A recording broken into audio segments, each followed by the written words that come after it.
তো 32 নম্বর কোশ্চেনটা বলছে কোনটি প্রতিফলক দূরবীক্ষণ যন্ত্রের বৈশিষ্ট্য। তো আমি আগেও বলছিলাম যে তোমাদের হলো যে 6 অধ্যায়ের দূরবীক্ষণ যন্ত্র অনুবীক্ষণ যন্ত্রের যা আছে এগুলো হলো মেডিকেলের মুখস্থ পড়ারগুলোর একটা বড় পার্ট, এগুলো থেকে কোশ্চেন আসে। তো প্রতিফলক দূরবীক্ষণ যন্ত্রের বৈশিষ্ট্য এখানে মানে আমি তো জানি তাই আমি বলে দিচ্ছি, এই মানে বি নাম্বারটা হবে বড় উন্মেষের দর্পণ ব্যবহার করা হয়।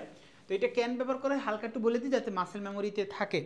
তো ওই যে দূরবীক্ষণ যন্ত্রটা কী করে, দূরের একটা বস্তুকে দেখতে সাহায্য করবে, এটাই তো স্বাভাবিক তাই না। তো দূরের একটা বস্তু যখন আলোটা আসবে তখন বড় উন্মেষ ব্যবহার করলে ওই আলোটা ক্যাপচার হওয়ার মানে চান্স বেশি থাকবে। আর যদি তুমি একটা ছোট উন্মেষের আলো ব্যবহার মানে ছোট উন্মেষের দর্পণ ব্যবহার করো তাইলে কিন্তু তোমার ওই যে দূরবীক্ষণ যন্ত্র থেকে যে দূরের বস্তু থেকে যে আলোটা আসবে ওইটা হলো যে তুমি ক্যাপচার নাও করতে পারে। তো এইরকম বিভিন্ন ঝামেলা টামেলা আছে, তো এর জন্য বড় উন্মেষের দর্পণ ব্যবহার করা হয়। তো তোমাদের ক্ষেত্রে এগুলো বললেও তোমরা বুঝবে না, তোমরা বলবে যে উন্মেষ কি, এগুলো তো তুমি পড়ো নাই। তো এর জন্য সবচেয়ে বেটার হয় ওই জিনিসগুলো পুরো ডাইরেক্ট মুখস্থ করে ফেলা, যেহেতু দেখতেছে মেডিকেলে যে এই জায়গা থেকে কোশ্চেন আসতেছে। তো আরেকবার বলি, দূরবীক্ষণ যন্ত্র অনুবীক্ষণ যন্ত্র আর লেন্স মেকারের সমীকরণের কোন রাশিটার মান বাড়াইলে কমাইলে কিসের কি পরিবর্তন হয় ফোকাস দূরত্বের, এইগুলোর সম্পর্কে তোমার একটু ভালো আইডিয়া রাখা লাগবে। চৌম্বক সম্পর্কিত নিচের কোন এককটি সঠিক। তো চৌম্বক সম্পর্কিত কোন এককটি সঠিক একটু দেখো। চৌম্বক ফ্লাক্স ওয়েরস্টেট না, চৌম্বক ফ্লাক্সের এককটা কিন্তু ওয়েরস্টেট না, চৌম্বক ফ্লাক্সটা ছিল আমাদের phi is equals to A dot B, তাইলে বি এর একক টেসলা আর এর একক মিটার স্কোয়ার। তো এইটা হইল ওয়েবার, ঠিক আছে, টেসলা মিটার স্কোয়ার বা ওয়েবার, ওয়েরস্টেট না, মানে দুইটা নাম কাছাকাছি বাট ওইটারে বলে ওয়েবার। তো এটা আমাদের ভুল। চৌম্বক প্রবেশ্যতা সেটাকে রাখছে ওয়েবার, তো ওয়েবার না, চৌম্বক প্রবেশ্যতা হলো ওয়েস্টেড, তাহলে এটাও আমাদের ভুল। দেখো কি কাছাকাছি, মানে প্রবেশ্যতার এককটারে উল্টাই দিয়েছে আর ফ্লাক্সের এককটারে ওয়েবার দিয়ে দিয়েছে, তো কাছাকাছি। তো এরপরে যেটা বলছে যে চৌম্বক ক্ষেত্রে টেসলা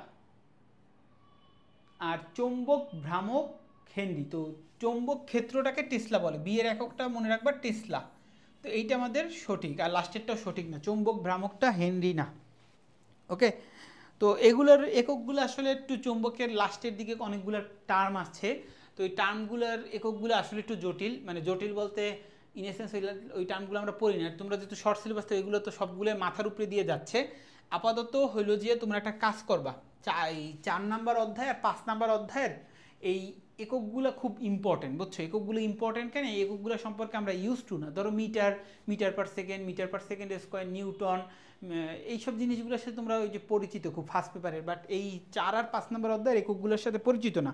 তো এর জন্য একটা কাজ করবা কি, তোমরা একটা সুন্দর একটা পৃষ্ঠা নেবা, পৃষ্ঠা নিয়া তোমরা আমাদের এইখানেও এক্সপ্লানেশনে থাকবে, প্লাস তোমরা যে কোনো অ্যাডমিশনের যদি বই খোলো 5 নাম্বার অধ্যায়ের একক রিলেটেড রাশি পাবা, প্লাস ওই 5 নাম্বার অধ্যায়ের ইকুয়েশন পাবা। তো একটা পৃষ্ঠায় 4 আর যেহেতু তোমাদের ফুল সিলেবাস 4 আর 5 অধ্যায়ের এককগুলো প্রত্যেকটা রাশি লিখবা, বি আছে, তারপর চৌম্বক ফ্লাস্ক আছে, চৌম্বক ক্ষেত্র আছে, চৌম্বক ভ্রামক আছে, চৌম্বক প্রবেশ্যতা আছে, এগুলা নিচে নিচে লিখবা, তার সামনে এদের কি কি একক হইতে পারে, মানে একক কিন্তু অনেকগুলো আবার থাকে, বুঝছো, একক কিন্তু একটা না, একটা জিনিসের একক 2-3টাও থাকতে পারে। তো এই সবগুলো একক লিখবা, আর যদি কেউ যদি আর একটু বেশি পড়তে চাও তাহলে ওই রিলেটেড ইকুয়েশনগুলো পড়ে ফেলবা। এই দুইটা কাজ করলে তোমার কিন্তু 4 আর 5 অধ্যায়ের অনেক হিউজ একটা পড়া হয়ে যাবে। ওকে, তো 33 নম্বরের পরে 34, একটি ধারকের গায়ে লেখা 0.09 মাইক্রোফ্যারাড 220 ভোল্ট, তবে কত বিভব পার্থক্যে ধারকটি নষ্ট হয়ে যাবে। তাহলে এই কথাটা দ্বারা আসলে কি বোঝায়, এই কথাটা দ্বারা বোঝায় এর ধারকত্ব 0.09 মাইক্রোফ্যারাড, আর এই ধারকটাকে লাগানো যাবে 220 ভোল্ট, 220 ভোল্টে লাগালেও সর্বোচ্চ পরিমাণ চার্জ সঞ্চয় করে রাখতে পারবে। এর চেয়ে বেশি ভোল্টে যদি তুমি লাগাও তাহলে কি ধারকটা নষ্ট হয়ে যাবে, তাহলে 220 ভোল্টের বেশি কি আছে 222 ভোল্ট।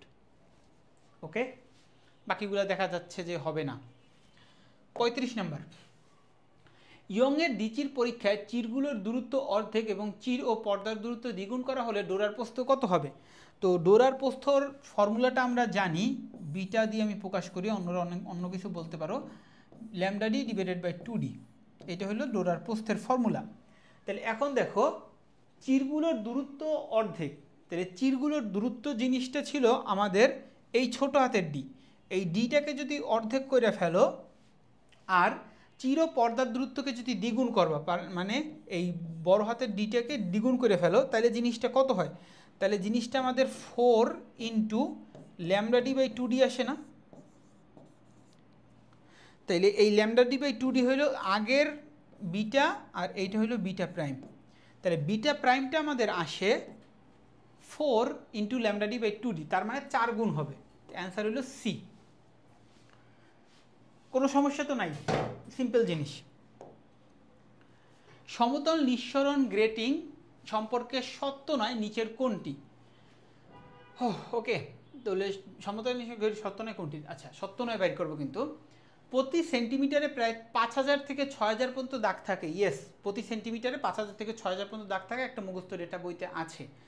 প্রতিটি দাগ অস্বচ্ছ রেখার মতো কাজ করে। হ্যাঁ, প্রতিটি দাগগুলো কি আসলে ওই যে একটা দাগ মানে দুইটা চিরের মাঝখানে একটা দাগ, তো ওগুলো আসলে একটা অস্বচ্ছ রেখার মতো কাজ করে, যেটার মধ্যে থেকে আলো যেতে পারে না, মানে অল্প যায় আর কি।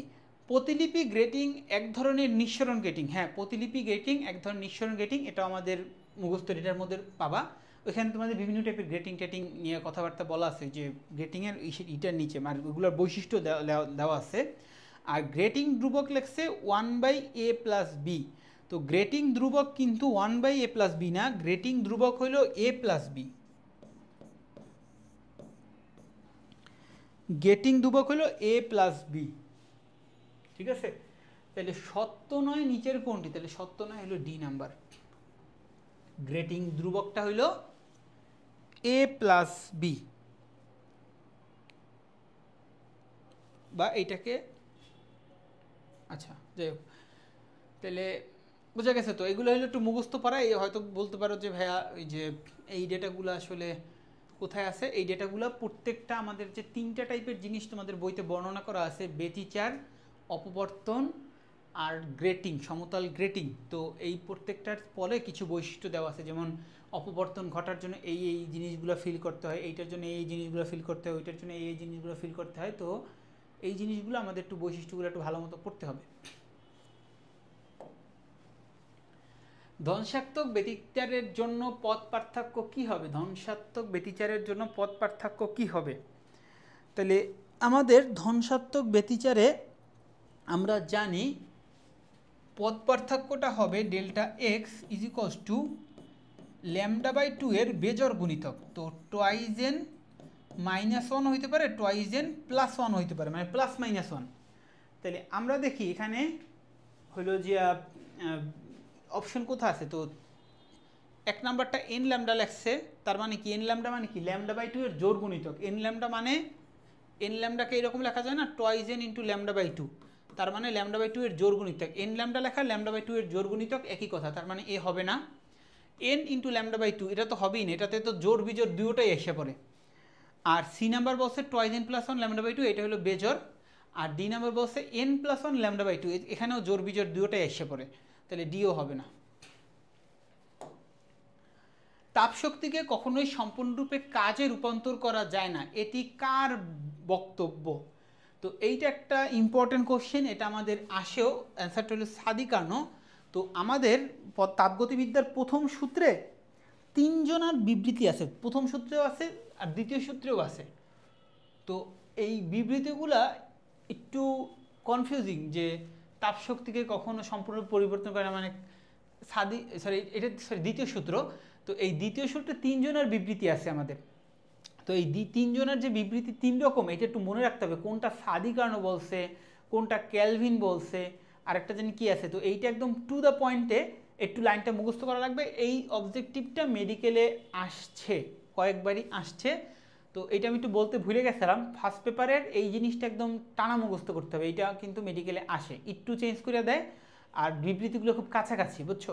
তো এটা একটু মনে রাখতে হবে যে কে কোনটা বলছে, ফার্স্ট পেপারে পাবে। তো অ্যান্সারটা হইল সাদি কার্নো যে এটা বলছে। চৌম্বক ধর্ম ও জ্যামিতিক দৈর্ঘ্যের মধ্যে সম্পর্ক হলো। তো চৌম্বক ধর্ম আর জ্যামিতিক দৈর্ঘ্যের মধ্যে সম্পর্ক হইল চৌম্বক দৈর্ঘ্য ইজ ইকুয়ালস টু 0.85 ইন্টু জ্যামিতিক দৈর্ঘ্য। আমাদের অ্যাকচুয়াল সম্পর্কটা হইল চৌম্বক দৈর্ঘ্য ইজিকলস টু, এটা কিন্তু অ্যাপ্রক্সিমেটলি, একদম শিওর 0.85 হবে এমন না, অ্যাপ্রক্সিমেটলি জ্যামিতিক দৈর্ঘ্য। তো এটা আমাদের একটা মানে ফর্মুলা টাইপেরই বইতে আছে, তোমরা যেহেতু পড়ো নাই তাই জানো না, তো হালকা একটু বলে দিই। এই জ্যামিতিক দৈর্ঘ্য হইল, ধরো একটা চুম্বক নেছো, তো চুম্বকটার তো একটা দৈর্ঘ্য থাকবে, ওই দৈর্ঘ্যটাই হলো জ্যামিতিক দৈর্ঘ্য। আর একটা দৈর্ঘ্য জুড়ে, মানে একটু বাংলা ভাষায় বলি, বেশি ওই যে ইঞ্জিনিয়ারিং বা ফিজিক্স স্টাইলে না, যে একটু বাংলা ভাষায় একটু বোঝানোর চেষ্টা করি। একটা চুম্বকের যে টোটাল দৈর্ঘ্য, ওইটাই তার জ্যামিতিক দৈর্ঘ্য। আর চৌম্বক দৈর্ঘ্যটা কি, একটা নির্দিষ্ট দৈর্ঘ্য পর্যন্ত ওর হলো যে চৌম্বক ধর্মটা থাকে, মানে বিদ্যমান থাকে। তো ওইটা দেখা যায় কি, টোটাল জ্যামিতিক দৈর্ঘ্যের 0.85 গুণ করলেই চৌম্বক দৈর্ঘ্য পাওয়া যায়। তো আমরা একটু দেখি কোথায় এই অপশনটা আছে। তো আমাদের প্রথমটা তো হবেই না, মাইনাস টাইনাস দেওয়া এরকম কিছু নাই। সেকেন্ড অপশনটাতেই কিন্তু আছে চৌম্বক দৈর্ঘ্য ডিভাইডেড বাই, মানে এইটাকে নিয়ে এটা নিচে ভাগ আকারে নিয়ে এনেছে, তো এটা হবে আমাদের বি নাম্বার অ্যান্সার, মানে 0.85টা ওই সাইডে। তো বইয়ের ডাইরেক্ট মানে যে ফর্মুলাটা ওইটা না দিয়া ওই ভাগ আকারে বাম সাইডে দিয়ে দিছে আর কি। ওকে, তো এটা নিয়ে আলোচনা করার কিছু নেই, মুখস্থ এটা ভাই। এইটার জন্য কি পড়ব, এটার জন্য যদি তোমার খুব শর্ট সিলেবাসের বাইরের যদি কোনো টপিক পড়তে ইচ্ছা করে, তাহলে তুমি দেখবা যে আমাদের 4 অধ্যায়ের একদম লাস্টের দিকে যায়া বিভিন্ন মানে ভূচুম্বক নিয়ে একটু আলোচনা করছে। ভূচুম্বক এটা মেডিকেলের জন্য খুব ফেমাস টপিক, একটু মুখস্থ টাইপের পড়া আছে, তো স্যাররা ওগুলো ইনকারেজ করে। তো ওই ভূচুম্বকের ওই জায়গা থেকে একদম লাস্ট পর্যন্ত পড়বা, চুম্বক প্রবেশ্যতা, তারপর চুম্বক ক্ষেত্র, এইরকম ভূচুম্বকের কিছু কথাবার্তা আছে, তুমি একটু যদি খোঁজো তাহলে পাবা। এছাড়া আমাদের সিগময়েড স্কুলের এক্সপ্লানেশনে কিছু এক্সট্রা তথ্য দিয়ে দেয়, ওগুলো একটু দেখতে পারো। 39/40 বলছে, একটি নভ দূরবীক্ষণ যন্ত্রের অভিলক্ষের ফোকাল দূরত্ব f0 ও অভিনেত্রের ফোকাল দূরত্ব fE হলে যন্ত্রের বিবর্ধন কত হবে। তো আমরা গতকালকেই দেখছিলাম যে নব দূরবীক্ষণ যন্ত্রের স্বাভাবিক ফোকাসের জন্য বিবর্ধনের ফর্মুলা হয় m=f0/fe। এটাও একটা মুখস্থ ফর্মুলা। তো এটা বুঝাবো কি, এটা ডাইরেক্ট ফর্মুলা আছে, সি নাম্বার কারেক্ট হবে।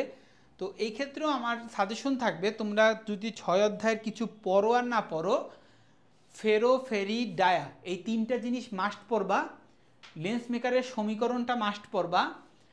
আর সরি, ফেরোফেরি ডায়া বলি, ওটা তো 4 অধ্যায়ের, সরি 6 অধ্যায়ের কথা বলতেছি।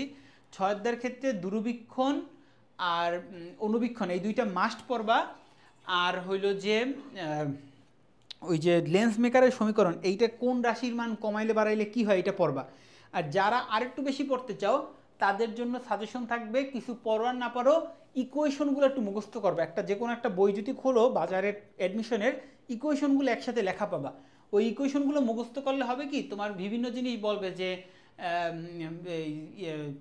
প্রতিসরণাঙ্ক বাড়াইলে কি হবে, ফোকাস দূরত্ব বাড়বে না কমবে, এরকম টাইপের যে কোশ্চেনগুলো থাকবে ওগুলো তুমি খুব ভালো মতো পারবা। তো এর ফলে তোমার ওই জিনিসগুলো একটু গোথ্রু করা লাগবে। ইকুয়েশনগুলো যদি গোথ্রু করো তাইলে তোমার জন্য আসলে সুবিধা হবে। ওকে, নিচের কোনটি তেজস্ক্রিয় রশ্মি নয়। তো তেজস্ক্রিয় রশ্মি কি বলো, আলফা বিটা গামা। তেজস্ক্রিয় রশ্মি হয়েছিল কি, আলফা বিটা গামা। তো তেজস্ক্রিয় রশ্মি আসলে জিনিসটা কি, জিনিসটা হইলো তেজস্ক্রিয় পদার্থ থেকে যে রশ্মিগুলো নির্গত হয় সেটাই হলো তেজস্ক্রিয় রশ্মি। তো আলফা বিটা গামাটাই হলো তেজস্ক্রিয় পদার্থ থেকে নিঃসরিত হয়। এক্স রেটা কিন্তু তেজস্ক্রিয় পদার্থ থেকে ওই স্বাভাবিকভাবে এরকম নিঃসরিত হয় না। তো অ্যান্সারটা হলো এক্স রে, তেজস্ক্রিয় রশ্মি। আলোর কোন ধর্মের জন্য পুকুরের ভিতর মাছকে কিছুটা উপরে দেখতে পাওয়া যায়। তো এটার তো পুরো ব্যাখ্যা ট্যাখ্যা আছে 6 অধ্যায়, যেহেতু তোমরা পড়ো নাই তো জিনিসটা হয় কি এরকম। আচ্ছা থাক, এটা বাদ দিই, এটা সিম্পলি মনে রাখবা আলোর প্রতিসরণ ধর্ম। আলোর প্রতিসরণ ধর্মের জন্য পুকুরের মাছটা, মানে যখন পানির ভিতর থেকে আলোটা আমাদের মানে চোখটা থাকে কি আমাদের বায়ুতে, চোখের পজিশনটা থাকে বায়ুতে আর মাছটা থাকে পানিতে। তো পানি থেকে আলোটা বায়ুতে আসবে তখন কিছুটা কি বেঁকে যায় না, এই বেঁকে যাওয়ার জন্যই মাছের পজিশনটা আমাদের ওঠানামা করে, মানে মাছের যেখানে দেখার কথা তার চেয়ে গভীরে বা উপরে দেখতে পাই। এর জন্য আমাদের প্রতিসরণ ধর্মের জন্য মাছকে আমরা উপরে নিচে দেখি। এটা একটা সিম্পলি অনুধাবনমূলক প্রশ্ন, এখানে একটা অবজেক্টিভ আকারে দিয়ে দিচ্ছে। তুমি যদি 6 অধ্যায় পড়তে তাহলে এটা তোমাদের জন্য একটা বাচ্চা ক্যাটাগরির কোশ্চেন থাকতো, বাট যেহেতু পড়ো না তাই একটু কঠিন হয়ে গেল।